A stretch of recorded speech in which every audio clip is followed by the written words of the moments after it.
Hello les amis de Réussir en Beauté, j'espère que vous allez magnifiquement bien. Ça fait un moment, encore une fois, j'ai déjà dit ça plein de fois. Vous voyez, je prends mon temps parce que comme vous, j'ai une vie, comme vous, j'ai des défis et je vous aime énormément, mais je pense que c'est plus important pour moi, en tout cas c'était plus important pour moi, de m'occuper de moi, de prendre soin de ma petite graine. Parce que ce que je répète tout le temps aux personnes à qui je parle, notamment aux personnes que je coach, c'est que nous sommes chacun de nous comme une petite cellule du corps humain. Et là, nous sommes une cellule du corps de l'humanité. Et que chaque cellule étant en excellente santé, peut contribuer justement à l'excellente santé du corps tout entier. Et nous parlons ici du corps de l'humanité tout entier. Donc, vous savez que j'adore aussi le sujet de la joie, et c'est pour ça que j'ai choisi le sujet de la joie. Parce que, selon l'échelle des émotions, c'est une des émotions les plus hautes, avec l'amour, la gratitude. Ça va jusqu'à l'illumination. Et je me suis dit, puisque j'ai passé beaucoup de temps à me plaindre du monde, me plaindre de tas de choses, et je me suis rendu compte, pour faire vite, au moment où j'ai fait du coaching avec Jack Canfield notamment, que effectivement la seule manière que j'avais de mieux aider le monde, entre guillemets, c'était de m'aider moi-même. On ne peut pas rendre le monde beau si on n'est pas beau soi-même. Je veux dire, on ne parle pas de beauté extérieure, quoi que ce soit. Si on veut que les gens soient bons, il faut qu'on soit bon soi-même. Si on veut que les gens soient heureux, il faut qu'on soit heureux soi-même, etc., etc. Donc c'est ce que j'ai compris. Et donc, je me suis dit, la meilleure chose que je puisse faire pour le monde, puisque j'y suis, parce que j'ai passé beaucoup de temps à me demander quand j'allais pouvoir partir, et j'attendais le train, j'attendais l'avion, j'attendais les fusées, ce que vous voulez, et ça ne venait pas. Et pendant ce temps, ma vie était pourrie. Parce que quand on ne vit pas, on a une vie pourrie. À part travailler, faire les courses, manger, boire, dormir, je finissais de plus en plus à avoir une vie pourrie. Et avoir de moins en moins envie d'être là, finalement. Jusqu'à ce que je comprenne que je devais nourrir ma vie pour la rendre meilleure et pour la rendre éventuellement celle des autres meilleure aussi. Après, on en reparlera. Tout ce qui est vibration, tout ce qui est joie, il faut commencer par soi de toute façon. Ça, c'est ce que j'ai compris.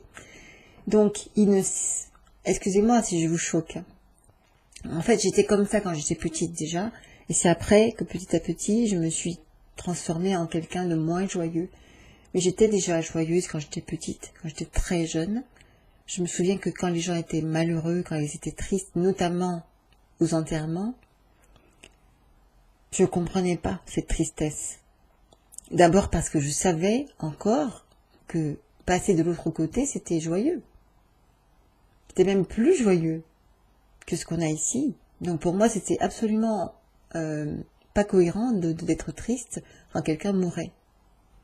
D'ailleurs, très récemment, je suis encore replongée dans les témoignages des EMI, et ces gens-là disent tous la même chose, que d'autre côté, c'est merveilleux, et qu'ils ne voulaient pas revenir. Parce que c'est normal. Le monde dans lequel nous vivons actuellement est très lourd. Et le monde qui est de l'autre côté, en tout cas pour ceux qui vibrent avec ça, il peut être merveilleux, il peut être joyeux, il peut être rafraîchissant, merveilleux, quoi. Et je vous ai raconté par moments, en tout cas sur d'autres réseaux sociaux, que j'ai vécu des moments comme ça, d'extase aussi spirituelle. Et c'est aussi la raison pour laquelle j'avais du mal à redémarrer ici parfois. Mais finalement, le message que j'avais et que je recevais tout le temps, c'était vis ta vie pleinement.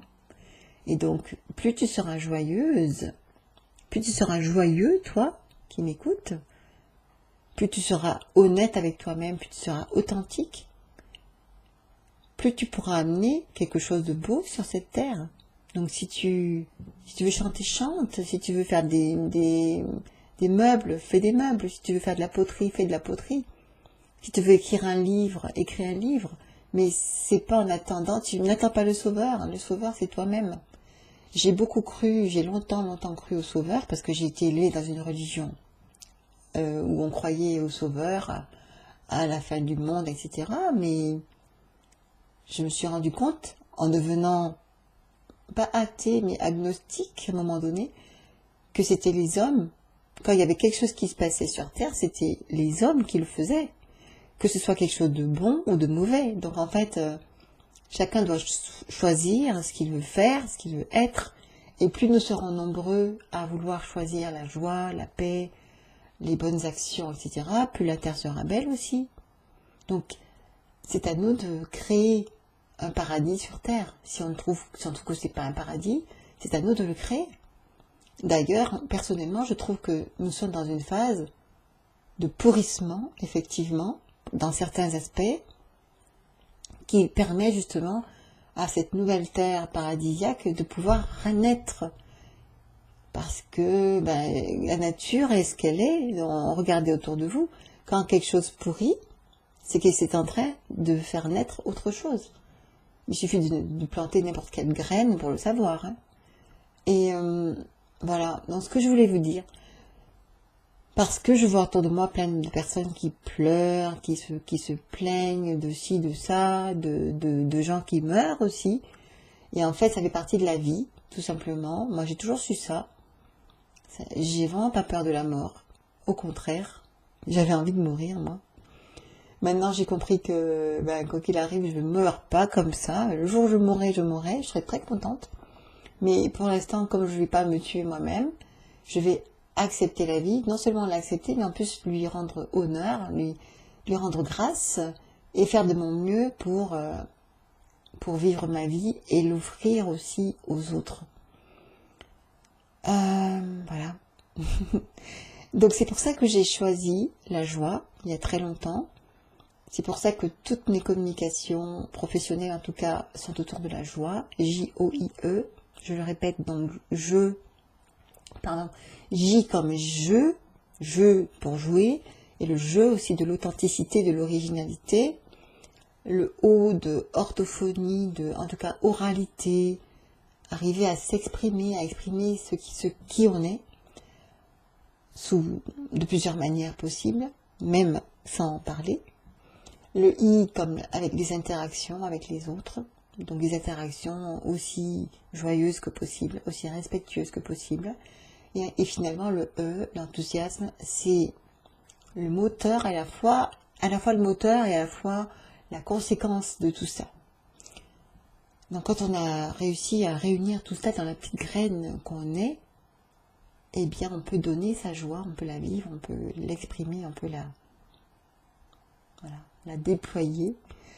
Et c'est ce que je voulais vous dire aujourd'hui, parce que je viens de voir une vidéo de quelqu'un qui pleurait, quelqu'un qu'elle a perdu, parce que, a priori, cette personne était morte parce qu'elle n'avait pas pu vivre sa joie sur Terre, donner sa joie à la Terre.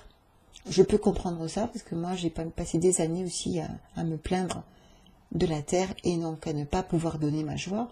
Et en fait, c'est quand on accepte les choses, et quand on accepte les choses telles qu'elles sont, qu'on peut justement en faire quelque chose. Je ne sais pas si je me fais comprendre. En tout cas, c'est comme ça que j'ai réussi à trouver ma joie, à retrouver ma joie de vivre. C'est en acceptant d'abord les choses que j'avais. D'ailleurs, c'est des choses que je ne comprenais pas du tout avant. C'était quelqu'un qui avait dit, c'était Daniel je sais plus, il s'appelle Gray, en tout cas celui qui a créé la série sur Vénus et Mars. Il disait qu'il fallait d'abord accepter ce qu'on avait pour pouvoir ensuite avoir ce qu'on voulait. Et moi, je ne comprenais pas du tout ce concept. Je me disais, mais comment tu peux avoir ce que tu veux si tu acceptes ce que tu veux pas? En fait, j'ai compris. Voilà, ça y est, j'ai compris. On ne peut faire du nouveau qu'avec ce qu'on a déjà. Voilà. Et donc, si vous n'avez pas encore compris ça vous-même, réfléchissez-y. Ça peut être un exemple de la cuisine, par exemple. Il y a des gens qui ont fait des nouvelles recettes parce qu'il y avait les mêmes ingrédients sur la table que d'autres personnes. Et pour ça, il faut d'abord avoir les ingrédients et en faire quelque chose.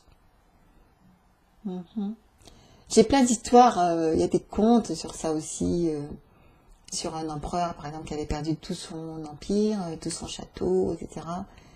Il pleurait, il était désespéré. Et qu'est-ce qu'il a fait finalement?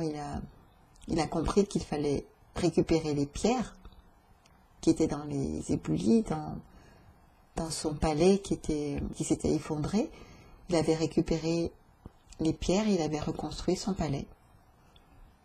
Bon, vous avez compris hein, l'image. L'idée, c'est que je voulais vous partager cette idée de joie. La joie est en vous et vous devez la nourrir, en faire quelque chose. Et si moi maintenant je peux ressentir de la joie dans ma vie, c'est parce que j'ai compris qu'il fallait que je me remette sur selle, tout simplement. La joie, on va pas la créer de l'extérieur. On la crée à l'intérieur de soi. D'abord. Et ensuite, comme je l'ai dit dans mon cours d'ailleurs, que je n'ai pas beaucoup promu, mais il y a quelques personnes qui l'ont suivi, quand vous avez la lumière, vous pouvez allumer la bougie des autres. Vous ne pouvez pas allumer la bougie de quelqu'un si vous n'avez pas de lumière vous-même. Hein. Ça ne marche pas. Hein. Donc allez, donc courage et surtout, ne lâchez rien parce que la création, elle vient toujours de l'intérieur. Ne vous laissez pas abattre, ne vous laissez pas déstabiliser par les pensées et les créations des autres parce que ça ne va pas aider du tout. Si vous vous laissez envahir par les pensées et les créations des autres, vous ne créez rien du tout. Vous vous laissez entraîner par les créations des autres. Donc si vous voulez être fort, si vous voulez faire quelque chose de bien dans ce monde, créez votre propre champ d'énergie vibratoire avec ce que vous voulez y mettre. Si vous voulez y mettre de la tristesse, c'est votre problème, hein. C'est votre choix, pardon, excusez-moi. Et si vous voulez créer des choses autour de bons matériaux pour vous, mais choisissez ce que vous voulez.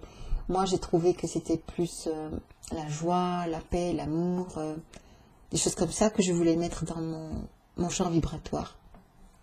Et ça n'a pas été facile, parce qu'on a tous énormément de choses pas très jolies dans notre champ vibratoire. Mais petit à petit, avec beaucoup de persévérance, hein, on peut y arriver, on peut nettoyer. Cette année-ci, j'ai encore beaucoup pleuré sur des événements qui me sont arrivés quand j'avais 5 ans. 5 ans, 7 ans, 14 ans. Et oui, j'ai 55 ans. J'en ai bientôt 56 en février, ça va bientôt arriver. Mais moi, je ne compte plus les années maintenant, parce que j'ai compris que c'était un temps qu'on m'avait offert sur Terre, justement pour comprendre certaines choses et grandir en sagesse. Donc le temps n'a pas d'importance, finalement, ce qui est important, c'est la leçon qu'on apprend et la capacité ensuite de pouvoir passer à autre chose, à une autre leçon. Et ça ne s'arrête jamais jusqu'à ce qu'on soit en fusion totale avec la source divine. Voilà, donc je voulais réagir à cette vidéo parce que je trouvais cette vidéo plutôt triste, et sans vouloir juger quoi que ce soit, mais le fait de faire une vidéo triste pour parler de quelqu'un qui n'a pas su donner sa joie, c'est un peu... je comprends tout à fait l'idée d'exprimer ses sentiments, mais encore une fois, ce n'est pas mettre forcément la joie dans le champ visuel, auditif et énergétique des personnes autour de nous. Et si on veut rendre le monde plus beau, on vit sa joie, on vit sa tristesse aussi, pas de problème, mais on choisit ce qu'on offre aux autres. Sans jugement, c'était juste une idée, un conseil peut-être. En tout cas, quand je partage ma joie, je vois que je rends les gens plus heureux que si je partageais ma douleur et ma tristesse. J'en ai eu des tristesses, des douleurs, j'en ai pas beaucoup, j'ai pas beaucoup partagé. J'ai partagé à des personnes qui sont capables de l'entendre, c'est-à-dire c'est pas des personnes physiques. Et je pense que là, elles entendaient, elles comprenaient et elles guérissaient en même temps Alors que quand on partage ce genre de choses, il me semble, avec des personnes physiques, qui ne sont pas habilitées à le faire d'ailleurs surtout, ça ne fait qu'alourdir le présent. Voilà. Et donc, je reviendrai vers vous parce qu'en ce moment, j'ai un nouveau guide spirituel. Je ne sais pas s'il est vraiment avec moi. En tout cas, son livre est avec moi et j'apprends énormément de choses et je suis très contente de ça.